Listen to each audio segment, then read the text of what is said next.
mu rukerera rwo kuwa 18 Nyakanga 2021 nibwo inkuru y'inshamugongo yumvikanye hose ko umubyeyi wacu Muzehe Furani Venerand atabarutse.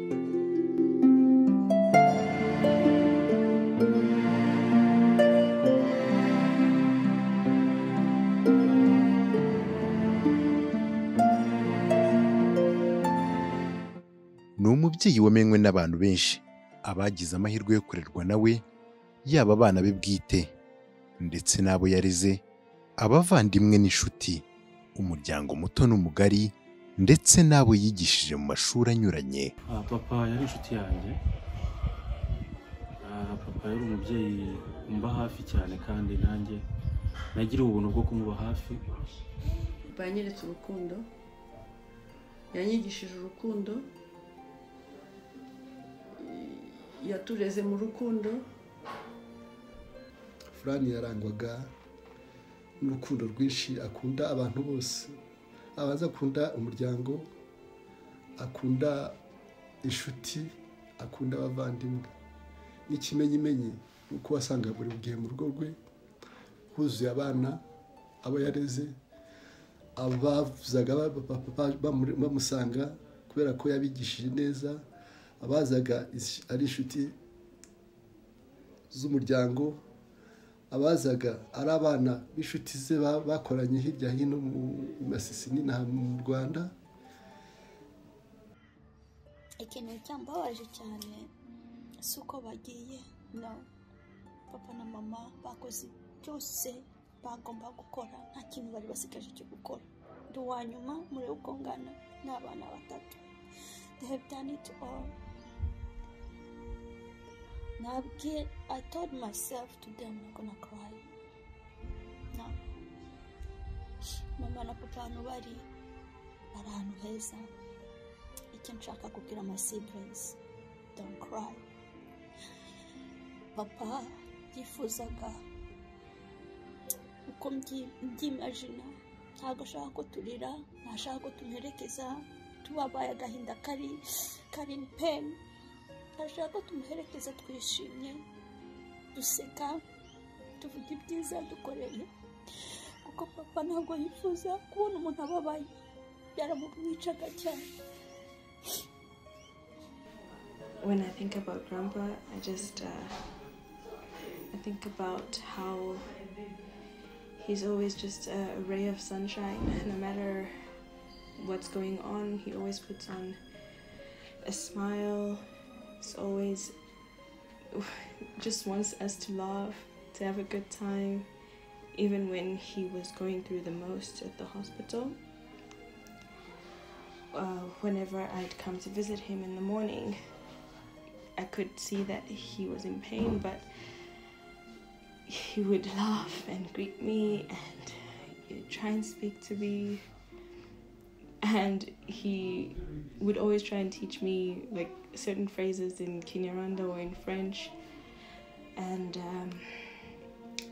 I wasn't learning that well, so he told me to teach him a phrase in Afrikaans.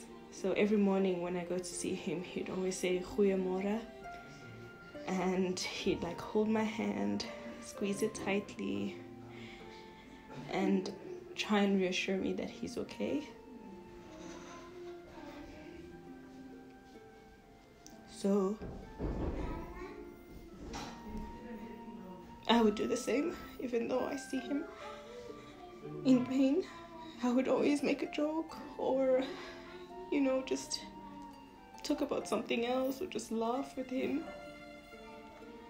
Grandpa used to he used to feed me when I was a baby, and he used to take me to the park. He used to bath me, and I loved it because we played with water. He used to carry me and put me to sleep. We used to go together to church. I love my grandpa so much, and he loved me the most. When I think of Grand-Père Fulani, I think about his kindness. I remember the first time I met him, I was maybe 8 or 9 years old, and he was just so peaceful, so kind. And when I saw him again 2 years ago, same thing, so peaceful, so kind. Je ne connaissais pas quelqu'un de plus âgé que lui, et c'est lui-même qui a élevé papa, qui lui a enseigné. Donc c'est quelqu'un que je n'ai jamais oublié de ma vie, et puis c'est quelqu'un que j'aime beaucoup et que je vais raconter ses histoires à mes enfants. I'd never know if I would call him uncle or grandpa because he raised Dad, and because of him I have a very good dad that shows me a lot of good values, and that was implanted in him because of Grandpa.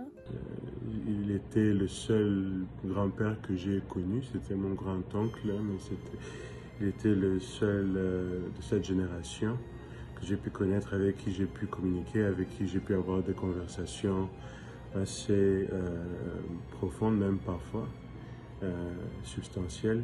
Et j'aimerais dire que la tristesse qu'il évoque avec son départ est proportionnelle à la qualité de son esprit. All this times he used to come here, and I would take him to the barber shop and pick up Anais from school, and he always loved taking long walks around the neighborhood. He would be really missed, but we trust God and we believe that his soul is in heaven. Icyiza nuko aho ari araheza ngiye gusanga guhura na Grandma. I believe the only consoling thought is that he's in a better place and we'll always have him in our hearts. I miss him. I'm happy that Papa is in a good place right now. He's not in pain, and I understand that with my head, but with my heart I don't know why he had to leave so soon. I'm glad that I got to know him a little bit better these past few years. Iyo najyaga kumusura yakundaga kumbwira amateka ya papa akiri umwana, akambwira ukuntu yakubaganaga ku ishuri ariko akagira n'ubwenge. Igihe yabivugaga yishimye. Najya kumusura ikindi gihe cyangwa yaza kudusura agasubiramo ibyo yabaga yambwiye, bikanezeza kumubona abivuga n'ibyishimo byinshi. Nshakaga kubabwira ngo mukomere ubwo tudashoboye kuza kwifatanya namwe, ariko mumenye ko muragiye dusigiye gukundana, gukunda Imana, kubaha abantu bose, abana n'abakuru. Kwa gatandatu ndi kwa muganga twari kumwe na papa.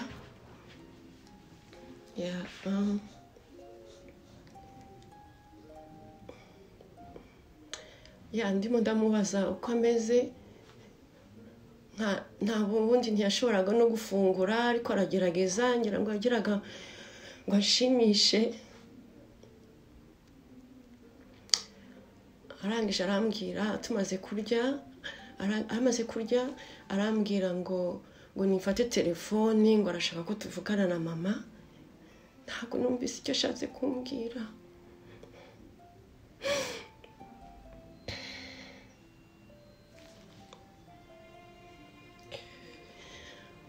Ndamubwira ngo papa reka turaza kumuvugisha, wenda hari dusenge, wenda turamuvugisha turimo turasenga. Arambwira ngo ngo ndashaka ko tumutelefona tukamuganiriza.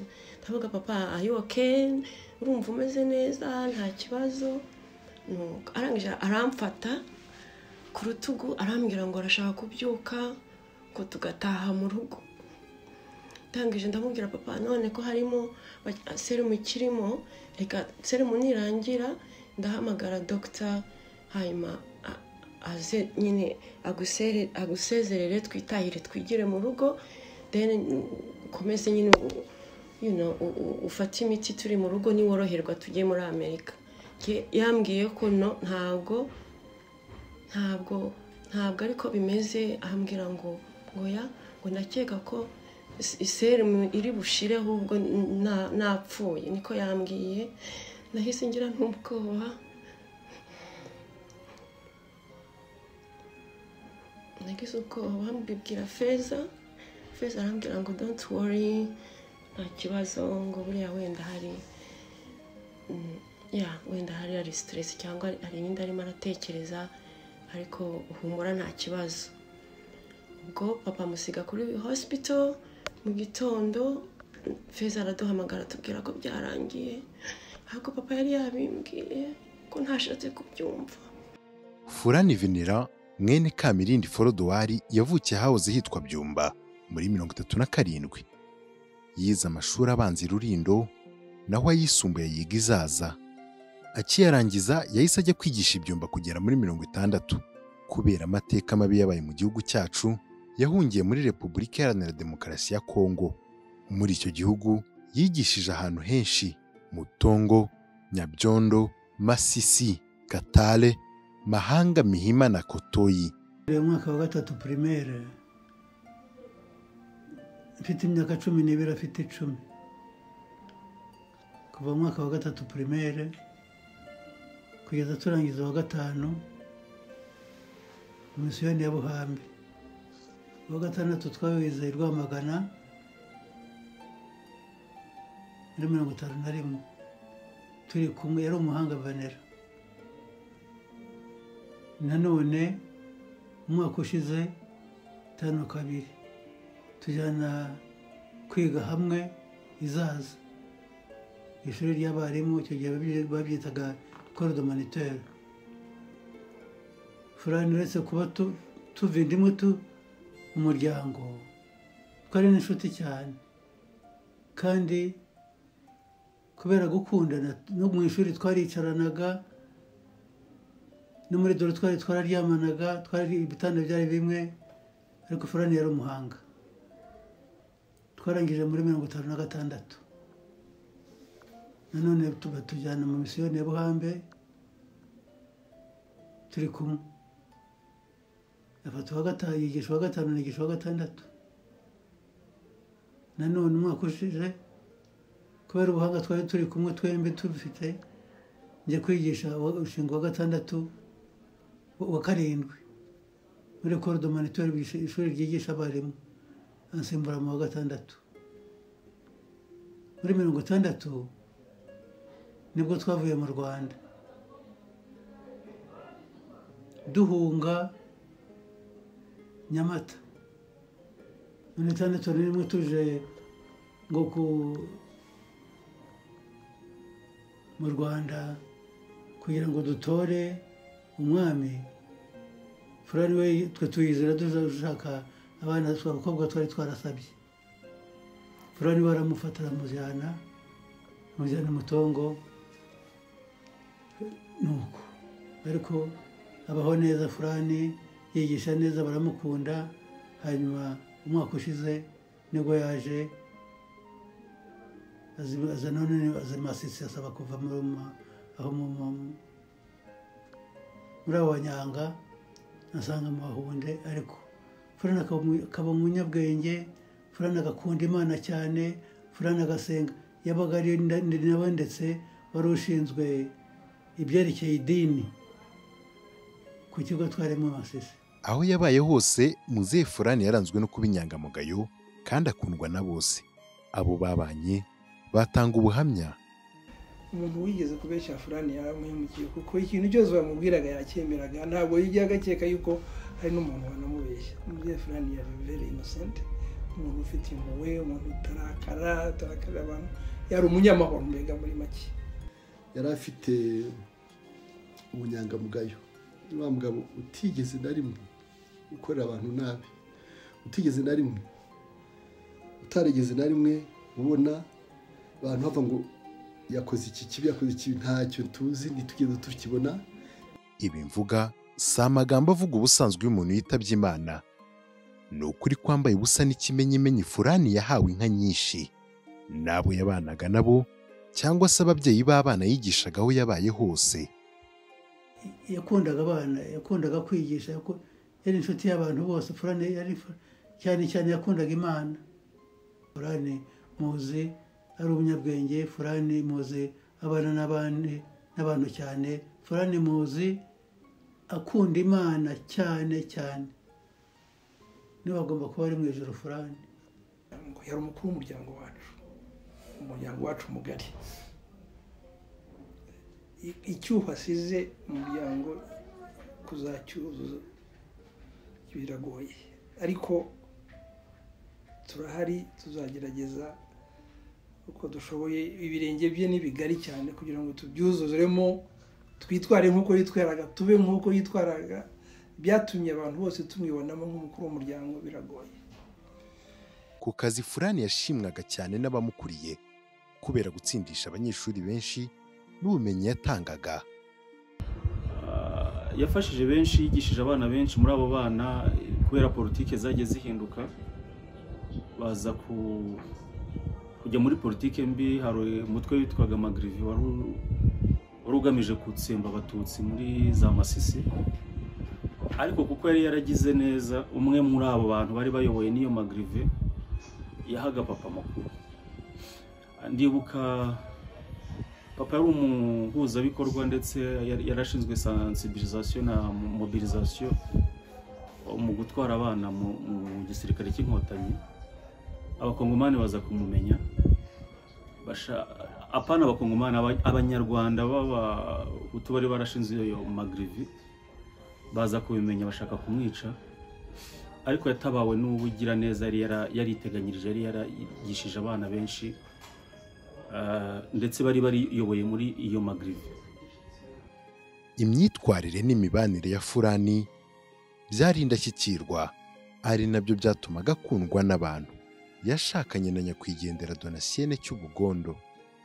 Mu munyenga w'urukundo rwabo ndetse n'urukundo rw'abana 9 babashije kubyara, bakuze babereka urukundo, babaha uburere bukwiye, ndetse ubwenge bwabo bwigaragaza mu rubyaro rwabo.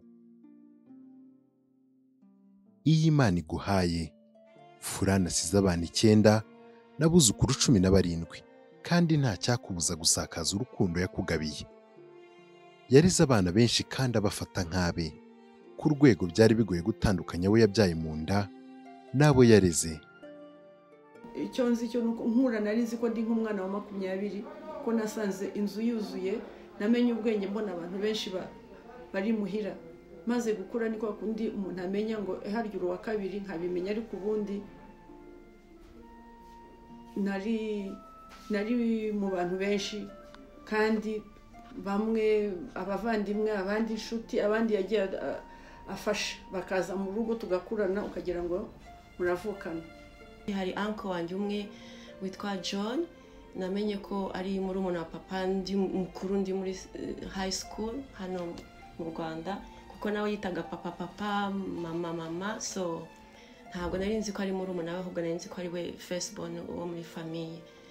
So ibyo byose ni bitwereka ko papa twese yatureze kimwe. Duhunguka, twahungukanye n'abana tudafite icyo dupfana batatu.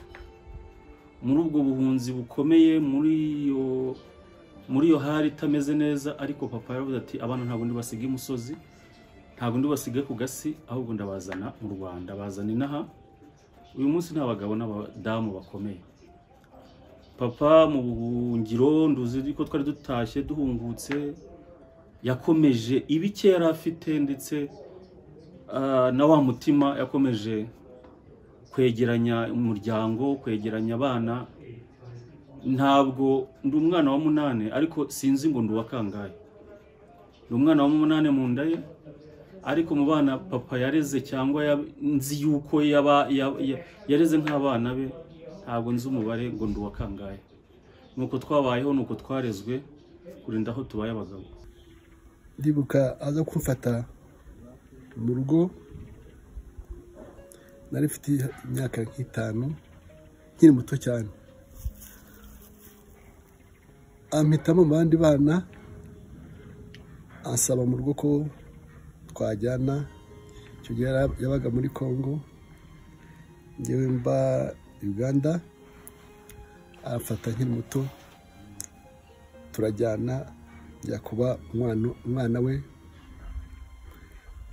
Wacu rero igihe yari arwaye nagiriwe ubuntu bwo kuba ndi kumwe nawe mu minsi ye ya nyuma. Aranyicaza arambwira ati mwana wanjye, ati yarazi ko atazabaho, ati hari so wanyu ba muri Kongo, hari benshi bahari ariko hari umukuru ari we Fulani. Ati namwandikiye urwandiko, mwandikira amazina yanyu mwese. U Rwanda nibatsinda Inkotanyi nizitsinda mugataha, ndabizi neza ko ntacyo muzaba, ndabizi yuko Fulani azabashaka. Mu by'ukuri niko byagenze. Papa yaradushatse, hari umuntu banjye baje mbere, Jacques we yari yari mu gisirikare, ariko papa yaraje bose arabashaka arabarera. Nanjye igihe naje nisanga nza mu rugo, papa atwereka urukundo. Twari benshi ariko twese ntabateretse urukundo, ntabatabwiye amagambo meza kugeza n'ubu. Fulani rero ndi umunyeshuri we, ngira ngo naba naramugoye gato kuko nakubaganaga cyane, ariko ibyo ntibyamubuzaga kunkunda, agakomeza kunkunda nk'umwana we. We n'uwo bashakanye bambereye ababyeyi batari gito, barankunze pe, kandi bakangirira n'icyizere.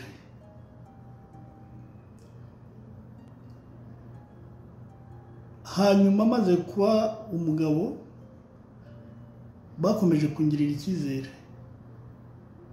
ku buryo baje no kumpa inshingano zo kurera abana babo bamwe. Ibyo bikaba byaranyerekaga ko bangiriye icyizere, kuko nanjye bari barampaye uburere bwo kuba narera abandi bana. Papa igihe cyose twabanaga yatekerezaga ku bandi, we ntiyitekerezagaho. Akavuga abana barambara iki, abana bazarya iki, ntabe yavuga ngo nkeneye kwambara umwenda nk'uyu mbe smart wenda nk'abandi barimo. N'ubwo bwose yabaga smart, ariko ugasanga arabanza gutekerereza abana. Kubera urukundo we n'uwo bashakanye bagiraga, abantu benshi babahaga abana babo ngo bababyare muri batisimu. Kenshi abo bana bazaga kwibera kwa Fulani akabafata nk'abana be. Yakundaga abana be, yakundaga abo hanze ntabavanguye, nta itandukaniro abana be n'abo hanze yari afite. Twese yakoreshaga uko dushoboye tukiga, ahubwo n'umwana wanebwaga ntashake kwiga, papa yamumereraga nabi. Abana b'abanyamasisi babaga bari mu nka, bakajya kubakurayo bakabigisha. Si kuvuga ngo papa yari afite, yari missionnaire cyangwa afite so much means, byari umutima we. Fulani yapfakaye muri 2014. Kuva icyo gihe ntiyigeze ashaka undi mugore kubera urukundo yari afitiye umufasha we Rukumbi yashatse. Icyo gihe nari ntwite umwana wa kabiri, mfite inda y'amezi 2, mu bihe bibi cyane. Ndagenda nsanga mama ararwaye, turaganira, akajya nkora ku nda, rimwe na rimwe tukavugana. Ikintu cyambabaje ni uko si uko mama yari agiye, ni uko mama nabonaga ko wenda bishobora kurangira, yari yarakoze akazi ke kose. Icyambabaje ni uko yari agiye atabonye abana banjye, atatewe umwana wanjye. Nicyo kintu numva bagiye badakoze kuri iyi si, ariko ibintu byose barabikoze. Byanteye agahinda ku buryo na n'ubu biracyandiwe. Papa nawe rero amira ikindi kintu cyaje kumbabaza cyane, ni ukubona ukuntu papa arahangayikiye mama.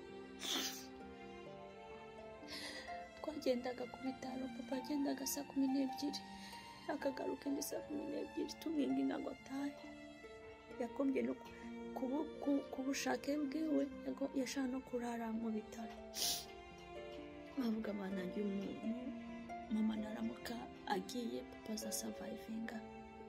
We were all concerned about that. Papa akagenda akicara iruhande rwa mama amureba. I remember those days.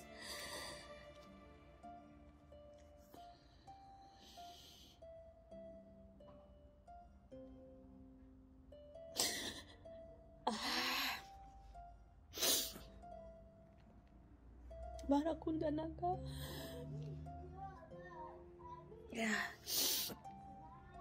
Nyuma mama aragenda ariko papa twereka ubutwari bwe. Papa ni imfura pe. N'ikimenyimenyi ni uko mu rugo rwe hahoraga ari amahoro, ari we na mama asangaga bakundana, umwe yita papa undi yitwa mama. Ntabwo na rimwe tugeze tumva amazina yabo, ntitugeze tubona na rimwe bavugana nabi na rimwe.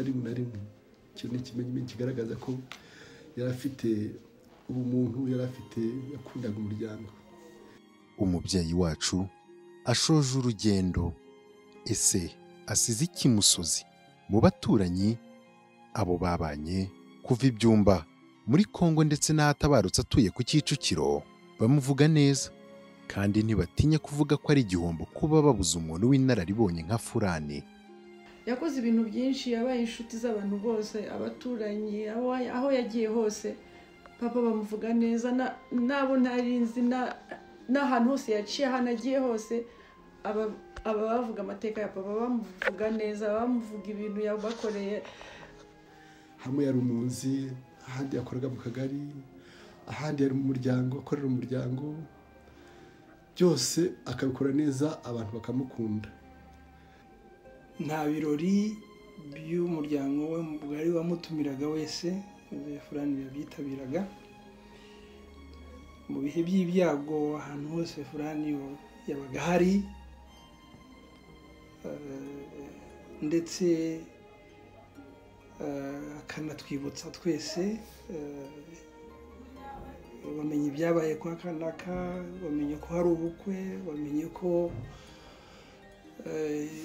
ibi n'ibi byabaye, ugasanga araduhamagara twese, aratwibutsa. Ndetse twaba tunafite na group WhatsApp y'umuryango ya family, wasangaga akenshi ari we utwibutsa ibi byabaye. Njyewe namuvumye mu byinshi kandi mpora mbibwira abana be, icyo musabiye nuko ijuru mwakira kandi nagiramo natwe azajya dusengera, atwibutse ibi byose yatwigishije. Kandi ndabwira abana be bose basigaye ko bakomera. Yari umurezi, umunyabwenge, umushakashatsi kandi n'umunyamateka w'umuryango. Uwavuga ko iyi nkuru yabaye nk'ikongoka ry'inzu y'ibitabo ntaho yaba yibeshye.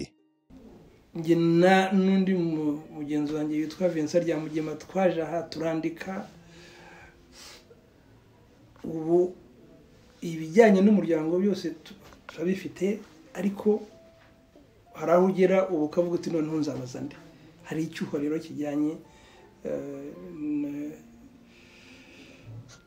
n'ibyerekeye no kumenya amateka y'umuryango wacu, ariko tuzagerageza tubyuzuze. Yari library, yari isomero kuri twebwe.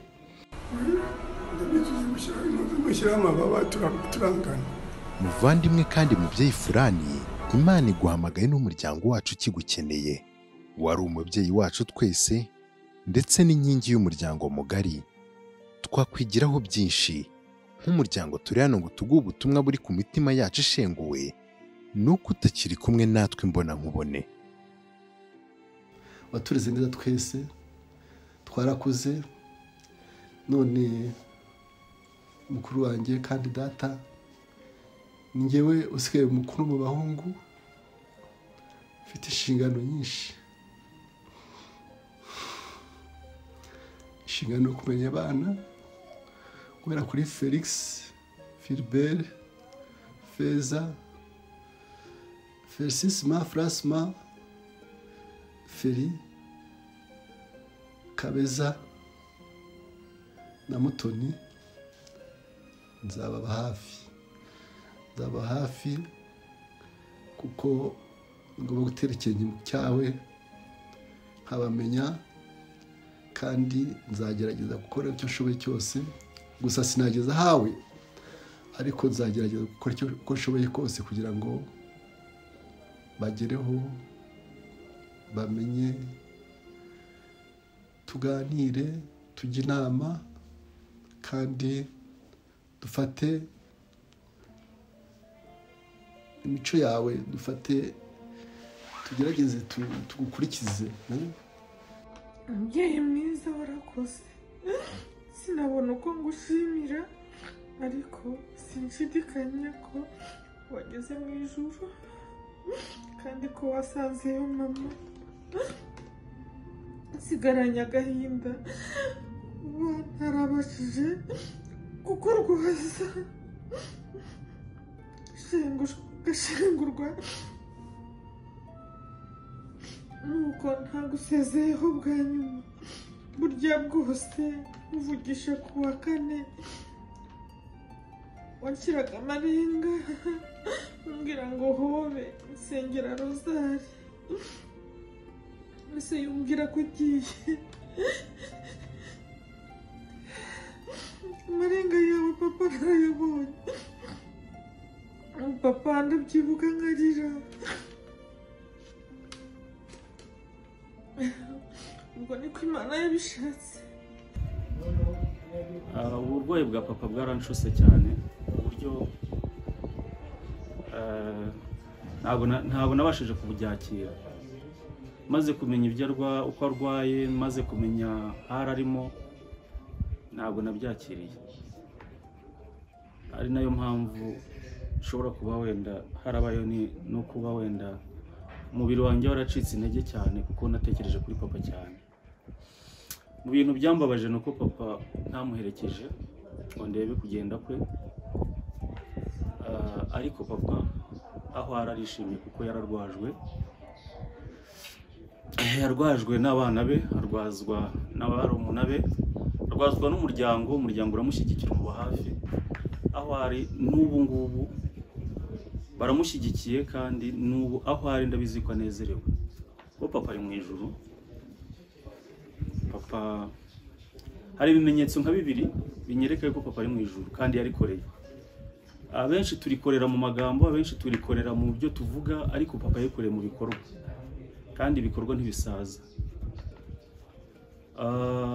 Papa nagiranye nawe urugendo mu gihe nari meze nabi cyane. Turagenda dusura mama, arangije baranyirukana ndataha, musiga kwa mama. Papa twatahanye ubukwe, arangije arambwira ati ntegurira ikanzu y'umweru. Papa ndagenda ngiye kuyimutegurira, navuye muri izo nzozi cyangwa muri iryo yerekwa, ikanzu nyimugejejeho, ariko ambwira ngo umukwe aramutegereje. Nta minsi ibiri yashize papa aragenda. Papa ndabizi yuko aho uri uranezerewe. Rero papa, tuzakomeza dukurikiza ibyo watwigishije, ibyo wadutoje. Ndabizi neza ko aho uri uzadukomeza ukadusengera, natwe tukifata neza. Ntabwo tuzakugayisha, tuzakomeza ibyo waduhaye, tuzabihe n'abo twabyaye.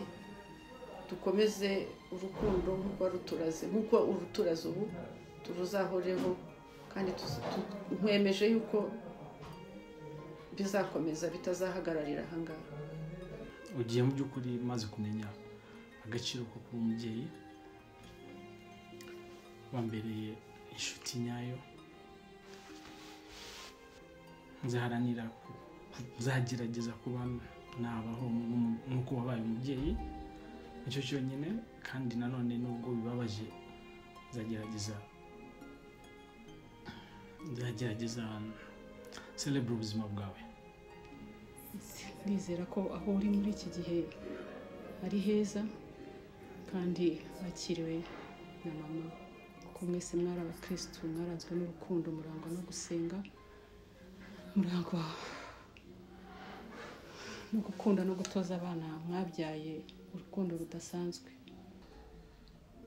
Ntabwo nagize amahirwe yo guhura na papa wambyaye neza, ariko nakuze ari we mbona nka papa, nka mukuru we wamubereye ahatari, ntacyo ngushinja. Warandeze, uranyigisha kuva niga muri primaire,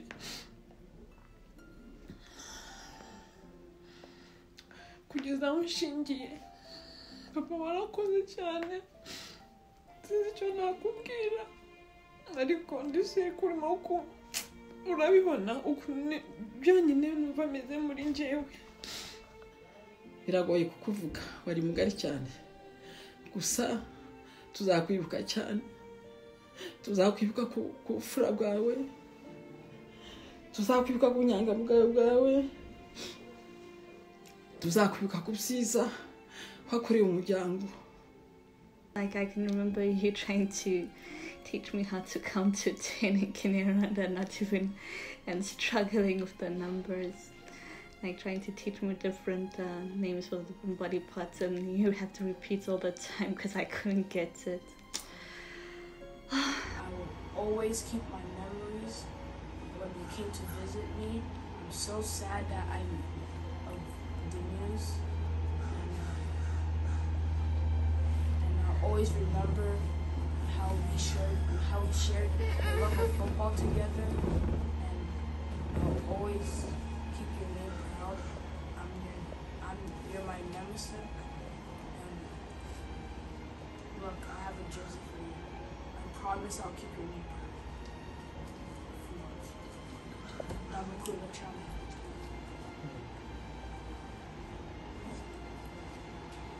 Dear Grandpa, I dedicate this message to you. You passed away recently, and I want to tell you that I love you, and I miss you, and that I'm really sad that you passed away, but I am happy that you're right now up in heaven with my grandpa. Ndakukunda cyane. Ntabwo byoroshye kugira kuri uyu munsi kugira icyo nabasha kuvuga, ariko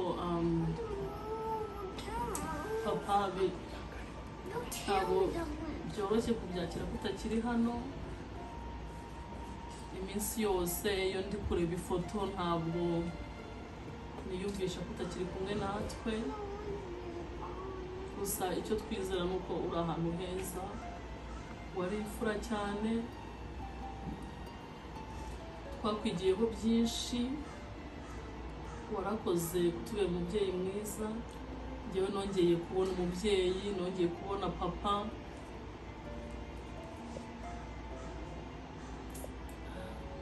Birababaje kuba twari tukwiteguye, ariko Imana ntabwo ariko yabishatse, nayo yashatse kwisubiza. Turagukumbuye, tuzagukumbura cyane n'abana. Urukundo wadutoje tuzarukomeza, ubunyangamugayo, ubutwari tuzabikomeza. Gusa ujye udusabira, uzadusuhurize abacu bose, uzabadutahirize.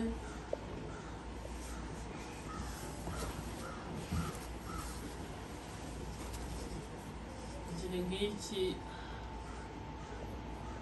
nibwo umuntu atabasha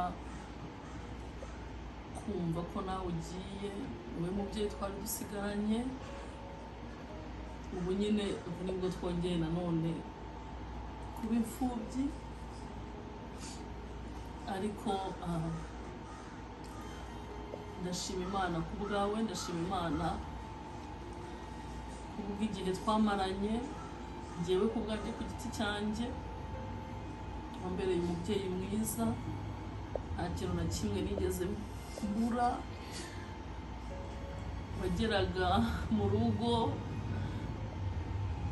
umucyo ukagaruka urukundo rukagaruka ineza yawe n'urukundo mu kuri tuzagerageza gutera ikirenge mu cyawe tuzagerageza nitugerageza kuba ababyeyi beza nk'uko watubereye umubyeyi tuzabigerageza kandi tuzabigeraho dukomeze udusabire udusuhurize abacu ubatashye cyane turagukunda cyane tuzagukumbura ubwo tiriwe imitagenda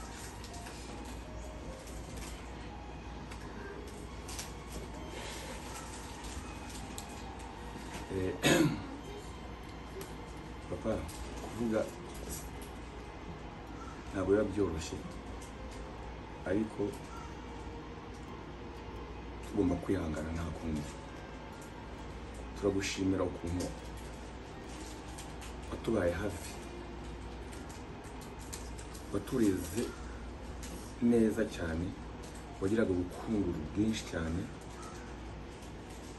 ariko mwijeje ko umurage wawe udusigiye tuzawukomeza kandi ndizera ko aho wagiye ni heza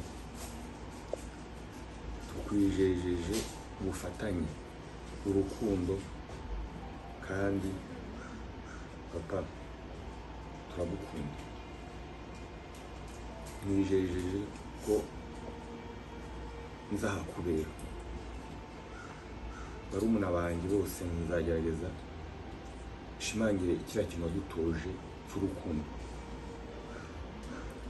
papa nta kintu nakongera uretse kuguha aho uri Imana izakwakire neza turagukunda papa urakoze we will miss you grandpa Love you, Grandpa. papa furaha ni ukuri ibyo wadukoreye Imana izabyakire mu ijuru papa furaha wigishije abana wigishije Jona tugiriye akamaro kenshi ariko icyambabaje cyane ni uko ntagusuye kubera icyorezo cya korona ikindi cyambabaje ni ukubera ko Jona azaza kunsura namubonamo nakubura nkababara nkakwibuka mu kanya nkajya ndira usuhurize papa ndabizi ko muri kumwe usuhurize mama wabwira ubucura bwanyu arahari ari kumwe na John ntacyabaye usizurize basaza bandi bora kuri Venani Safi Stefano Servilliane mana ubanyambirire ubucura bwanyu araharakomeye umugore ubyaye ufite abana bakuru ari hafi gushyingira ubanyambirire papa ntacyo nakongera usibye kugusabira umugisha ku Mana ngo ugere mu ijuru nzi neza kuri mu ijuru kuko wararikoreye papa Imana yo mu ijuru umugisha turi kumwe n'abisengeza bacu aribo bana bawe tuzabagira inama natwe batugira indi Imana igumisha papa bye. So we're very sad. I pray for you. And also my grandpa, teacher Kinderanda, like Bitte Amakuru, like that. Bye. D'une façon ou d'une autre, il continue à veiller sur nous, à prier pour nous, pour qu'on puisse se revoir un jour et qu'on goûte ensemble à l'éternelle félicité. byari inkuru y'icyamugongo kumva urupfu rwa muzehe byarangoye kubyakira ariko nakomejwe nuko agiye asize ibigwi tuzamwibukira iteka ryose nkaba rero mwifuriza urukundo ridashira kandi kibasize tuzacyusa. Grandpa is now in heaven. We are all happy that he's in heaven with Grandma they are having fun, watching at us if we're doing good things, and I know all of you guys are doing good things. So one day you can go heaven and you see your mom and dad, grandpas and grandma. You'll see God in real life and also Jesus. Papa, nzagukumbura amagambo meza wambwiraga, naho nari maze igihe ntakubona, ariko wanyandikiraga buri munsi ukambwira ngo mukobwa wanjye ndagukumbuye. Ikindi kintu wambwiraga ngo mukobwa wanjye unsengere, nanjye ndagusengera. Nzakumbura umuntu uzajya unyita ko ndi umukobwa we. Papa, nzabikumbura cyane, kuko wabinyitaga umva mfite umubyeyi. Nzakumbura izo mesaje zawe, buri saha ndagenda nkajya muri mesaje nkasoma amagambo wanyandikiraga, nkumva ndagukumbuye. Nahoraga nifuza kuzongera gusubira mu Rwanda nkakubona, ariko ntabwo bikunze. Papa, ndagukumbuye. Aho uri uruhukire mu mahoro. Nzi ko wakoze imirimo myiza, wari umubyeyi w'abantu bose, wakunze abantu bose, wabafataga kimwe. Papa, turusize icyuho mu muryango, ariko niko bigenda. Imana n'ubundi itwara abantu beza. Wabaye umubyeyi mwiza, wabaye intangarugero. Iruhukire mu mahoro, nta kindi nakubwira. So papa, Imana ikwakire, igushimishe, tubane nayo. Twakwigiyeho byinshi. Warangwaga n'urukundo rwinshi, kwicisha bugufi, ubupfura, impuhwe n'ubumuntu budasanzwe. Wari uturangaje imbere nk'umukuru w'umuryango, ukaduhuza. Ugushatse wese ukaboneka, ukamubera. Mu by'ukuri dusigiye icyuho gikomeye, kuko ugwa mu ntege. Kuzuza inshingano zawe nk'umukuru w'umuryango ntibyoroshye na gato, ariko tuzagerageza. Imana iguhe iruhuko ridashira. Turagukunda, tuzahora tugukunda, ntabwo tuzakwibagirwa, kuko ufite icyicaro mu mitima yacu. Grandpa, I love you so much. I just hope you're better, at a better place. Uruhukire mu mahoro, mubyeyi dukunda. Imirimo yawe, ibikorwa byawe, n'urukundo rwawe biguherekeze. Imana igutuza heza.